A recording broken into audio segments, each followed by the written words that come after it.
Hey, how's it, everybody? Welcome back to Freedom FANatics, where your freedom is worth fighting. Joining me today is Sholin Boyson and Tiejo Dodze from the Fan team.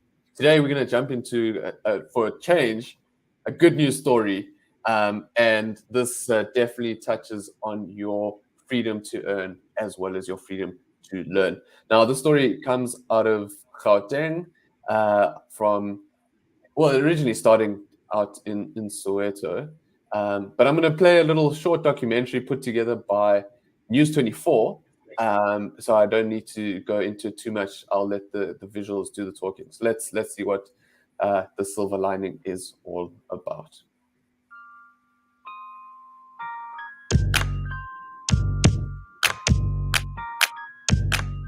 NQ Jewelry started up very, very small. We started up in a tin house, and known as Queen Soweto. But when we started, we wanted to always have our own originality. So we sort of started to design our own jewelry, our own style, our own look and feel. And I think for the first, I would say, good 5 to 10 years of my career, that's what we really did, build a name for ourselves and also build a brand, And so we're now known for high quality contemporary jewelry. It's unique, we've always designed our own products, since the beginning of the company. So I guess over the years, people have learned to say maybe understand our product more. So more and more people now, especially young people, are starting to buy our jewelry. We've got products ranging from anything from 500 rands right up to 500,000, 200,000, depends on one's appetite, really. So we've sort of became like a small, well-known brand in South Africa, more especially in Gauteng, because that's where we're based. Well, I started up very there were no jewelry incubation programs at the time. So I used to sell cakes and sweets, wash people's cars in Soweto. That's how I raised my first startup capital to be able to start doing just basic repairs. And then over the years, we started to design and manufacture our own jewelry. Yeah. I remember the first time I realized I could design and make jewelry. I realized that this is something I want to do for the rest of my life. And being a very small industry and very expensive, I knew it would take me a very long time to actually be able to be at the position where I am currently, where we employ about 5 young talented people from South Africa, using only precious metals for production and for our creations, and being able to brand our product. And now we have an opportunity to also start to set up small retail across the country. So it's interesting. So we currently offer that work experience program where young people who've qualified from university or colleges can come and get work experience in our factory. And some of them, they don't leave, they stay with us because they enjoy being in a contemporary, because it feeds into their soul and spirit. They're also artists as well, not just employees. I hope they can take this to the next level, and be able to be future mentors. Because me, I can mentor so many people in my lifetime, But it's up to those that have been also have been mentored by us or any other person out there to extend it to the next generation, so that we can start to build our own industries.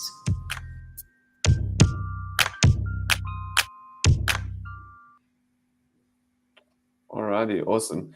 So, for a change, a little bit of a good news story. I'm sure Sholin's got some NQ jewelry hiding underneath that hoodie of his. Gents, the story of Nqobile Nkosi is quite a heartening one.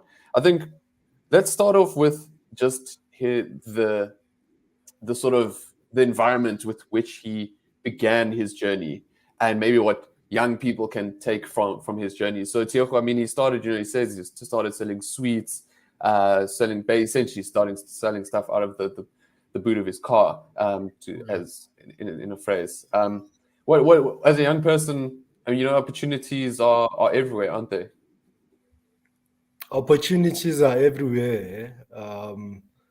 As far as the government, of course, does not stop individuals from accessing certain opportunities. But I must say that this is a very good story. I feel very inspired after watching this whole video. I think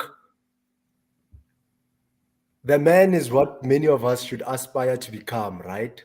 We should aspire to, well, many of us who eventually want to go into business, who want to become entrepreneurs and stuff, instead of waiting for someone big or the government to come and fund us, we should start small and grow our businesses from there till they get to the point whereby he's is at the moment. I mean, the story of how he went from washing cars, selling sweets, started this business off in a shack, and now it's where it is. He employs 5 people in his company, offers learnerships and stuff. It's a brilliant story and should inspire many of us who want to become entrepreneurs to start with the project and not look at the resources that we need so as to get to the larger scale of business, but start with what we have little and not wait for anyone to come and assist.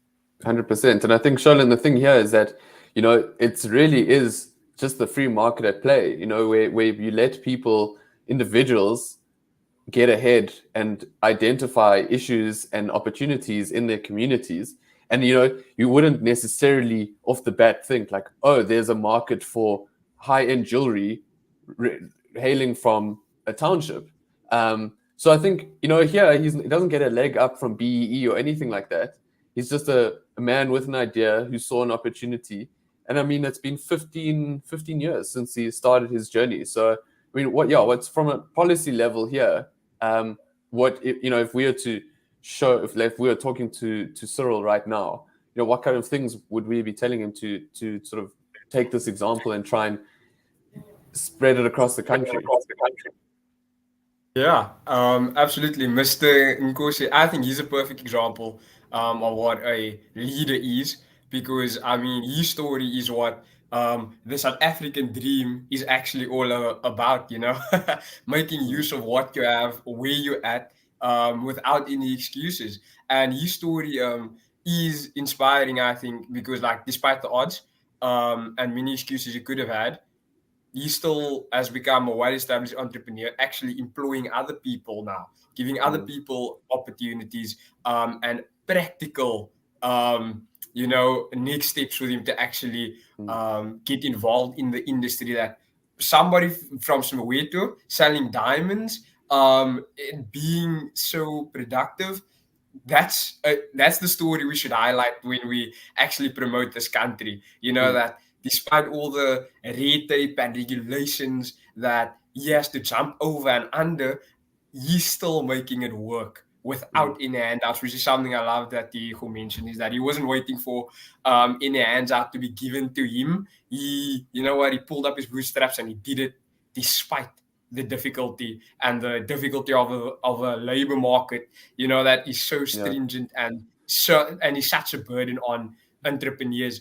And I mean, one of the topics we're going to be discussing next is on tax. And I mean, despite taxes that he has to pay that are so unreasonable, this guy is still making it work. Yeah, and most South Africans can do that, but we don't need government if that's the case. 100%. Well, yeah, I mean, that's why at FAN we advocate for an honest, accountable, and limited government.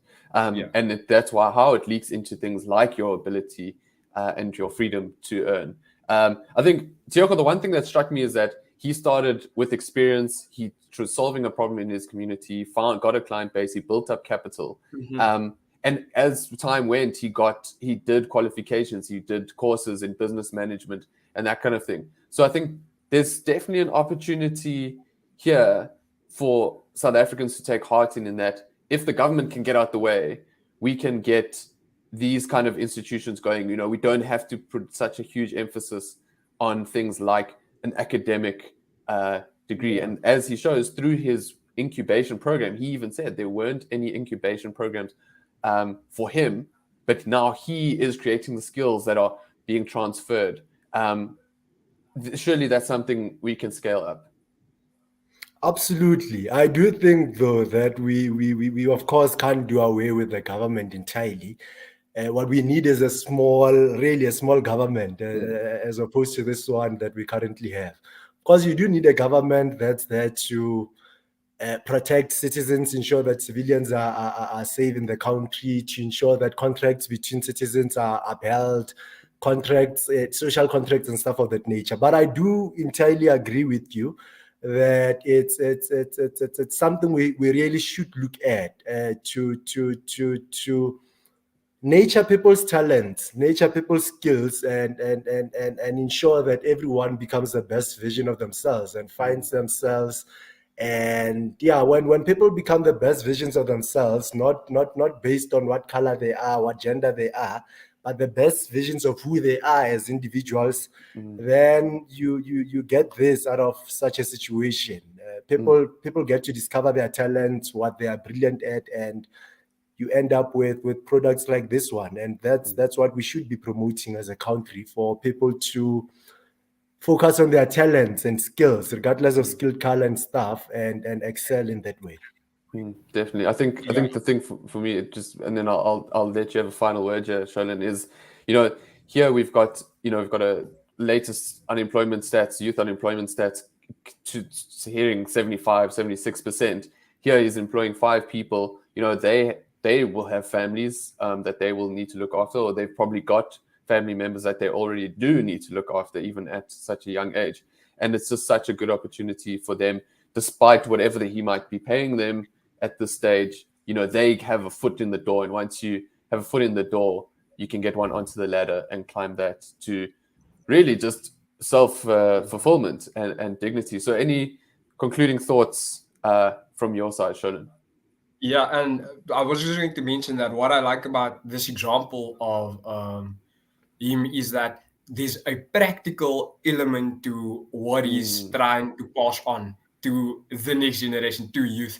It's not just based And on theoretical it's also a work. business. It's also a business practice, right? The more he transfers, the better it is for his business in the long term.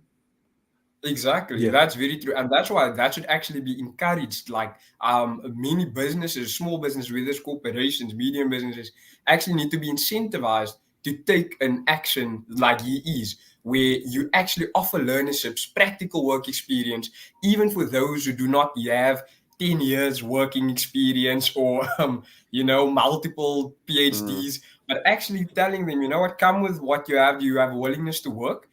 We can discuss how much you actually get paid, and let them actually get work experience for youth who are maybe unskilled, who are uneducated. Give them an opportunity, despite their experience, because that's what they're coming to work to actually learn. What it is that they're actually good at. Definitely. Tshego, you look like you want to throw something in the mix there. Yeah, I was actually just thinking that if we do move to another topic, I'd stop you before you move. But what I was thinking on my part was that this is evidence that the government really needs to invest in technical colleges. Of course, we had good technical colleges during the apartheid era, and that's part of why the unemployment during apartheid was so little, compared to now. You had people who were trained, who were thoroughly trained, given skills to do practical things. So now education since 94 has really been focusing a lot on theory and too little on practical stuff. We really do need to return to investing in our technicals, so we can have more people producing stuff like Mr. I forgot what the name is, but like Mr. Nkosi is doing. And by so doing, then the economy of the country will grow, employment will be created, and we should be in a much better state as a country, sure. Yeah, absolutely. I guess also it just speaks to, you can't tame people's aspirations. I mean, the product is a very aspirational product. People, you can't afford half an earring with a social grant if you wanted one. But if you give people the ability to earn for themselves, build the skills, we could all be walking around with some NQ necklaces and earrings. And I think just to end off from my side, I love the one quote from him when he talks about his employees, his young youngsters that have started in his workshop. He says there are also artists and there are also artists and creatives and not just employees. And I think that is spot on. That is such an awesome sentiment. But let's leave it there. I think let's go into something a little bit more macroeconomic, bigger picture stuff here. And our final story for today is actually just really kind of kicking the can down the road. And that is that there has not been a raise in the sugar tax. So this story from Times Live essentially speaks about the sugarcane. Let me not misquote it. The South African Cane Growers Association welcomed the decision not to raise the tax on sugar by 2.31 rand. So 2 rand 31 cents. There you go. So our Minister of Finance, Nqobile, in his budget in February, which we spoke about and we told you how it affects you. And this is another sentiment on top of that as to how these policy decisions affect people. So one thing he says here is that the CEO of the Cane Growers Association, Thomas Funky, says that the delay is a welcome reprieve for SA's growers, especially small-scale growers. Modeling commissioned by SA Cane Growers with the Bureau of Food and Agricultural Policy shows that the maintaining of sugar tax at the current level will still cost the industry a further 15,984 seasonal and permanent jobs, and will be a major contributing factor towards the decline of a 46,600 hectare area, 600 hectares of area under cane over the next 10 years. So there would be more job losses if the increase had gone ahead. But like I said, it really is kicking the can down the road. So this will probably come next year. So I think, gents, here we're seeing an example of state intervention, essentially, because my understanding is that the sugar tax was in part to try and bring people's consumption of sugary drinks down. Now, that's not necessarily the case, but it's also big daddy government coming in and trying to control how we live our lives. Tiago, what are your thoughts around this sort of tax and this kind of move, at least, to not, at this stage, raise the tax levy? Well, I think it's a very good thing. I think it's an absolutely good thing, but I think obviously more can be done. The reality is that taxes are a burden on businesses, right? Government takes taxes are a burden to everyone in society, in fact, to us as individuals as well. You find that you should be earning 100 rand as a result of taxes. You end up finding yourself earning 60 rands at the end of the month. It's just an example, right? It's a huge burden. But I do think we should welcome this delay in the 1 year, this 1 year delay in the increment of taxing the sugar industry, right? Because then it means then that for the next year at least, the situation, the crisis in the industry has not been furthered, right? But we really do need to start having a conversation around reducing taxes, as opposed to this thing of just halting taxes a bit or not increasing 1 year, increasing another year. We must have a conversation around reducing taxes, and perhaps in place of those taxes, we could call upon companies, as Sholen has mentioned, that we do need incentives that would push companies to at least start offering training to people, to citizens, right? And my thinking is that if we could reduce taxes and at least ask these companies to start training some of citizens and stuff, then they get to transfer skills, while those people that they are training also get to give that company their human resources as well. And by so doing, I think both the company and the people would be benefiting. But this whole thing of just giving all money to the government in the form of taxes and trusting them to utilize the money well, I don't think it works. It hasn't been working. But more than anything, it results in higher taxes because they end up stealing the money, services not being provided. We needing more money to deliver the services that they did not provide, taxes being increased. So it's much better to train people, reduce taxes so companies can make more money, be able to buy machineries, be able to employ more people, and people can take care of their own lives, as opposed to the government wanting to play the role of a charity organization in our lives. 100%. I love that. I think just one thing I must clarify when I say I think the increase that they've delayed is for 2.31 cents per gram. So that would be about R2.31 per 100 grams. So maybe a can of Coke would probably be a little bit more expensive. But Sholin, I think the point here is that instead of taxing more, we need to be growing the tax base. We need more people to be tax payers, because that means they're also earning more.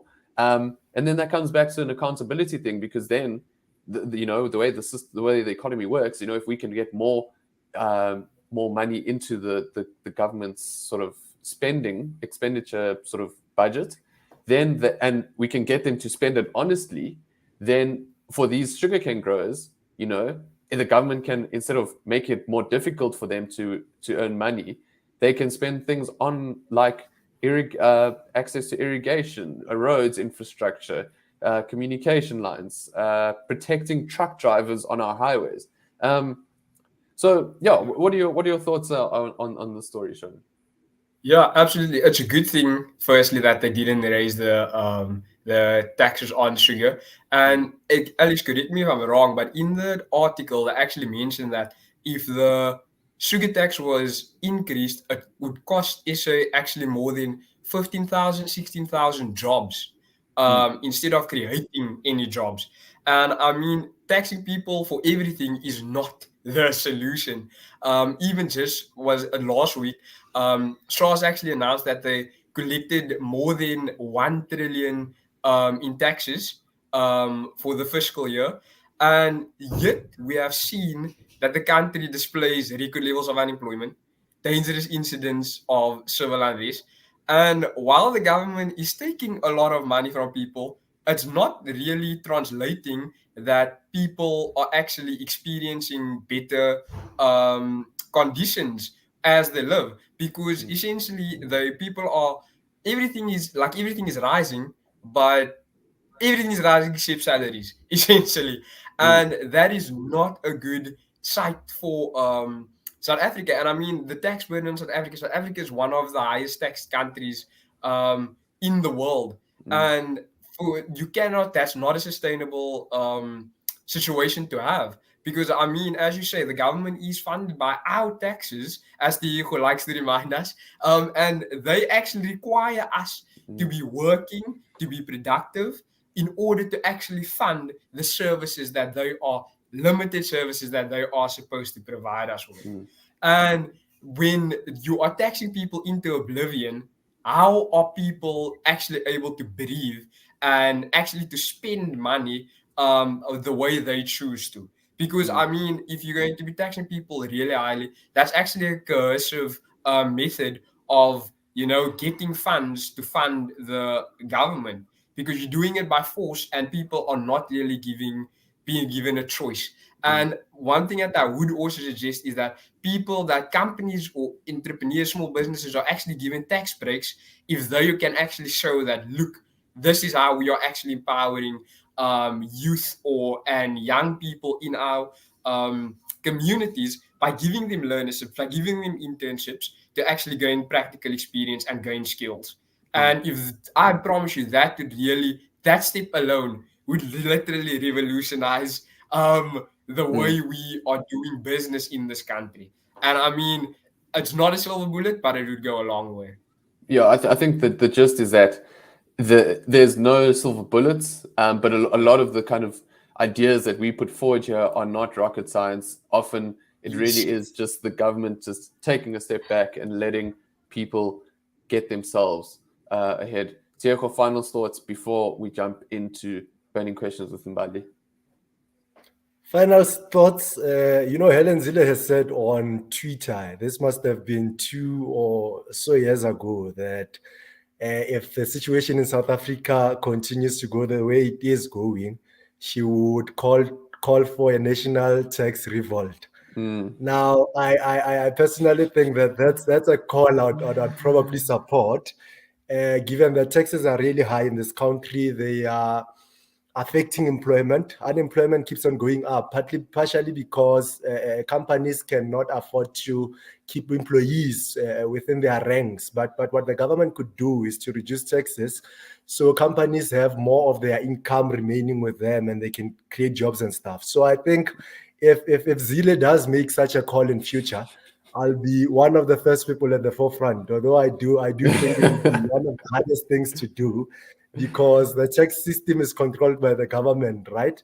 And yeah, it would be quite hard to get there. But I do think that how things are going in the country, we really do need to reduce our taxes so companies can be able to create jobs, companies can breathe, and people can get employed, and the government can stop playing this role, like I said, of being a charity organization. That's not why governments exist.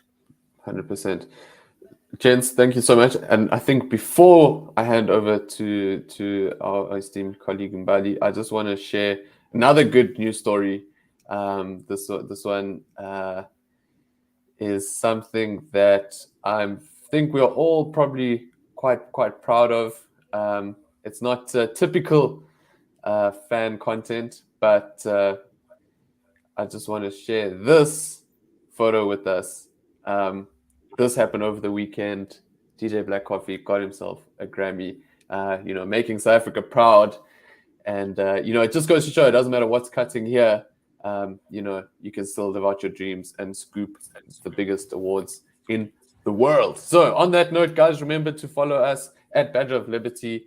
You can find us on Facebook, Instagram, as well as TikTok and Twitter. And on that note, it is time for burning questions.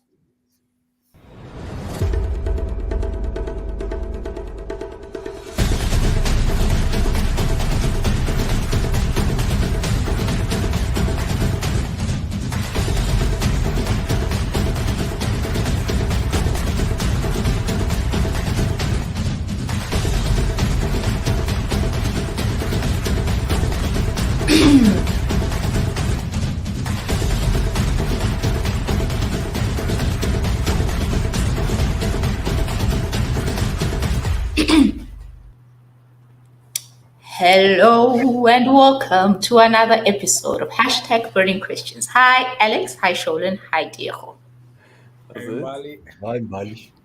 Guys, so today the quote that we're looking at, and definitely shout out to Black Coffee for that Grammy Award.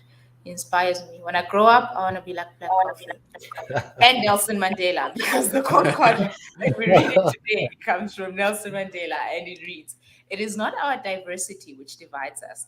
It is not our ethnicity or religion or culture that divides us. Since we have achieved our freedom, there can only be one division amongst us, between those who cherish democracy and those who do not." Guys, I think let me open the floor to your thoughts about this code card. I think I'm going to take Diego, and then we're going to go straight into comments. Diego, what are your thoughts? Well, I am in full agreement. South Africans got together in 1994. Together came up with a constitution as a result of the democracy that we are in, and values and principles that we collectively agreed upon were drafted in that constitution. And yeah, that is basically the Bible of South Africa. And it is anyone who goes against those values and principles that we have set out, the values and principles that are at the very center of our democracy as a people, as a country. That's where the division is, between those of us who stand for those values, who are true to them, who honor them, and those who choose not to stay true to the values and principles. Definitely. Maybe let me ask this question. What do you guys think Nelson Mandela would have said if he saw the state of South Africa right now? Do you think he'll still share the same sentiments? Sholan, Alex? Sure. I would definitely say that. I mean, even some of his comments while he was still alive and he was with us, seeing the party that he fought for, the ANC specifically, the about turn that they have taken downhill.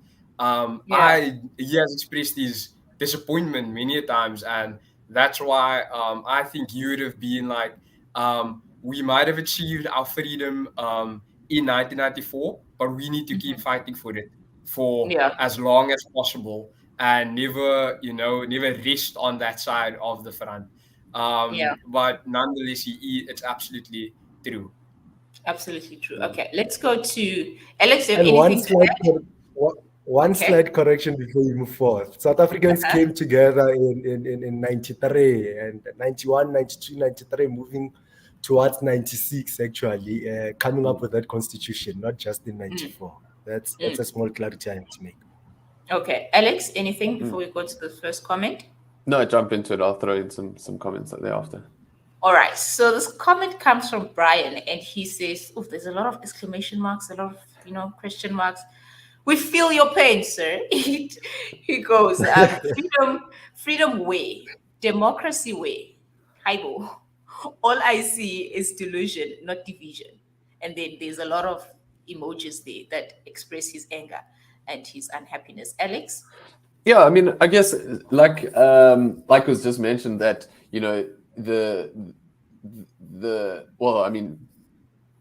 Mandela comes from the ANC. He's an ANC stalwart. He's a struggle hero, as we are often reminded as born free babies. And the thing is that there is division where it comes through race-based policies still permeating through the government. It's government policies are just reversed, essentially. We've still got it's now Tioko is very familiar with what's going on in some of our universities, where there are race-based policies and people being granted or denied access to universities based on the classification of their parents during apartheid. So it's actually just so wild that we've got this topsy-turvy thing, with policies like BEE, cadre deployment, which I think actually started in 1997, way back then. So, and every day we hear of racial hustling, and people trying to create divisions. So I don't think, in terms of Brian's comment, we still do have a democracy. We still have freedoms, and that's why South Africa is in a much better position than it could have been. Our elections are free and fair. It's not the most common thing in Africa, in sub-Saharan Africa. So definitely we mustn't throw the baby out with throw the freedom baby out with the bathwater.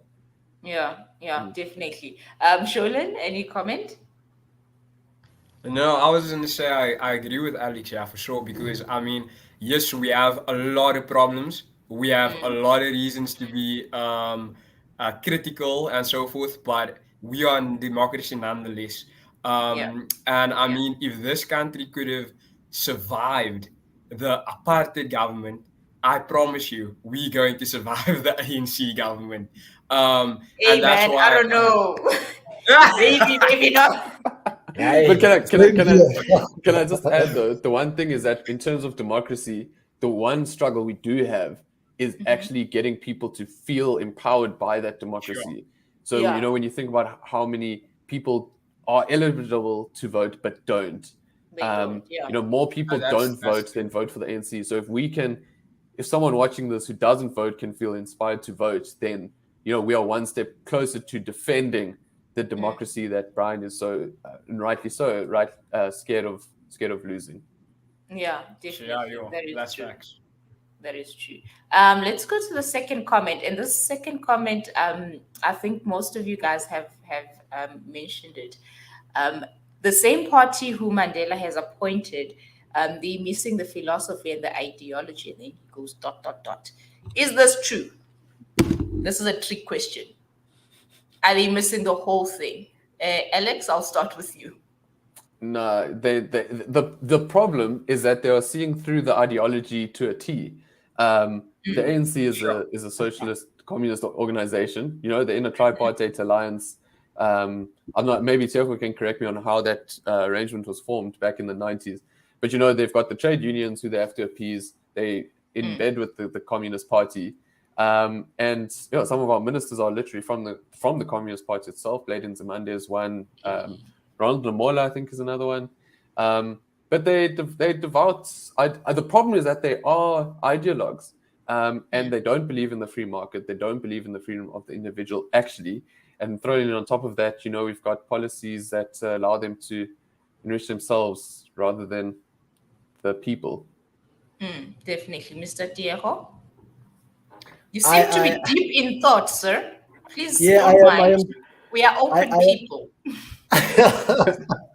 No, I am quite deep in thought because I'm wondering if you could put the question back here. I am wondering what philosophy this person is talking about. Because I don't think there's the code that we are looking at. And yet the same party who appointed Mandela is missing the philosophy and the ideology. Okay. So I think what Uli is saying is that the party, the ANC doesn't share the philosophy that is being espoused in this quote card. Yes. I think that actually that makes sense. It makes much more sense. Okay, you can go, Mr. Diego. I think I would disagree. I think the ANC is many things, right? I think the African National Congress is many things, many things. But up to so far, to a large extent, really, they have respected democracy. Even though it's quite hard to pin them to it. It takes some time. It's all of that and that. But up to so far, democracy has been respected in the country. So I wouldn't necessarily say that they don't respect democracy. But of course, there are individuals there are individuals within the party who don't respect democracy at all. And that's my take, sure. Okay, all right, but why does it look like that few that don't respect it?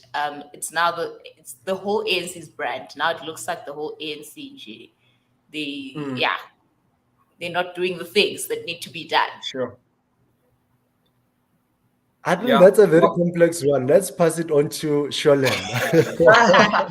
I was also going to say, like, Diego is right there. Like, the ANC is a literal broad church, and I feel like that is also one of its weaknesses, because it's trying to also at the same time trying to accommodate everybody from the communists all the way to the Cyrils, and you know what I mean. It's like it will implode on itself. Exactly. That's why we are trying to. One of the big things in the ANC right now, that we are going to see cause the fall of the ANC, is the factionalism inside of the party. Because they are currently fighting one another because their views on how to run things are not aligned.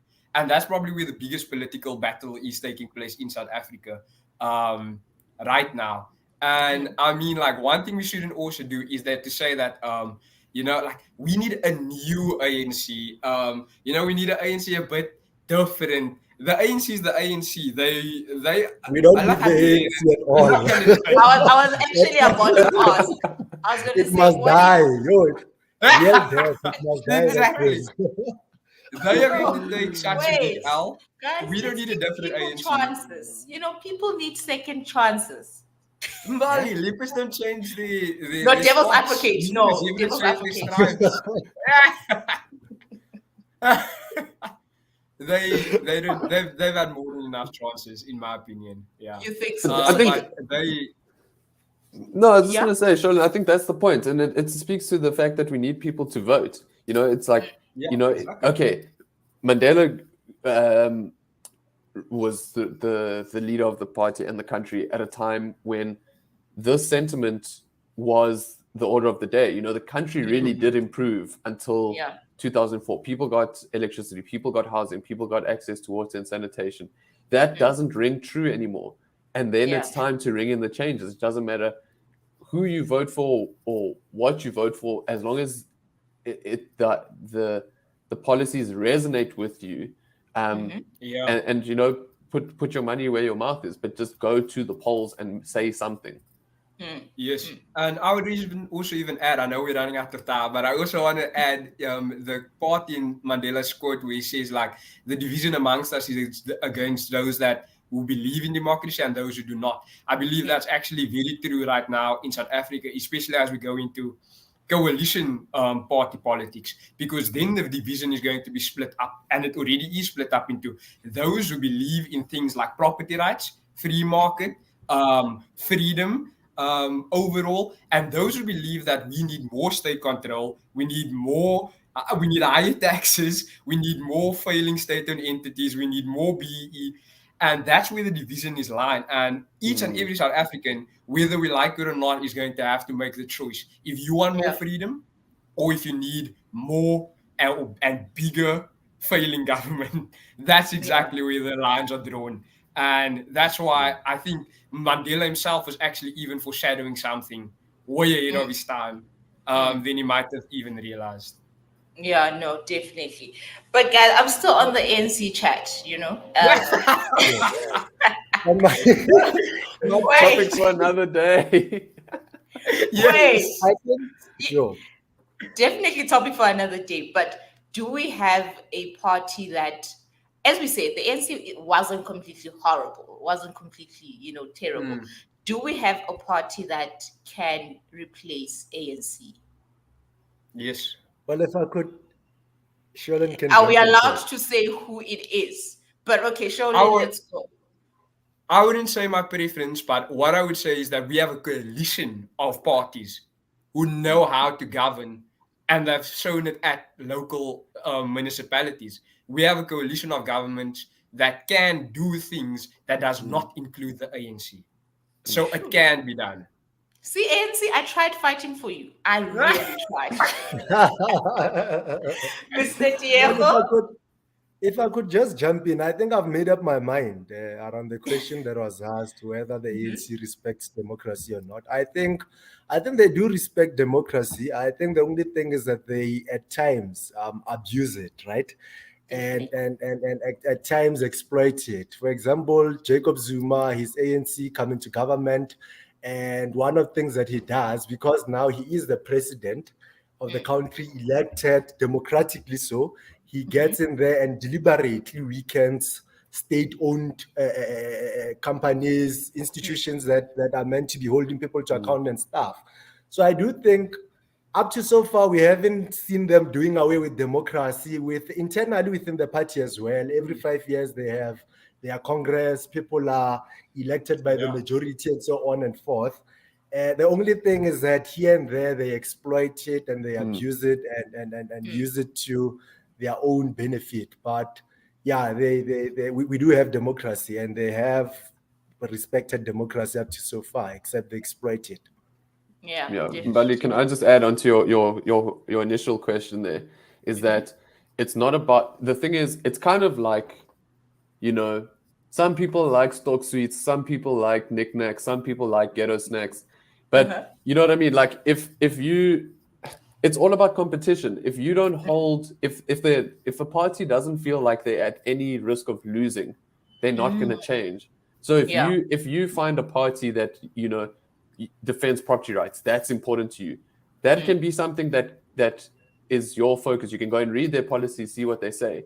Then if that party then goes and gets more votes, starts to have a better, bigger, more seats at the table, then they have a bigger constituency to serve. And then then you start playing politics. And I think that's what people need to start thinking about going into 2024, is the bigger picture. You know, think about what is life after ANC dominance. Yeah. And I think life after ANC is going to be amazeballs. Everyone must forget everything I was saying. I was just, you know. But anyway, guys, there is hope for South Africa. And in 2024, make sure you vote for the right people, the people who are going to make sure that you are not cheated of your democracy and your freedom. And with that said, guys, thank you for joining me on this episode. And do remember, your freedom is worth fighting for.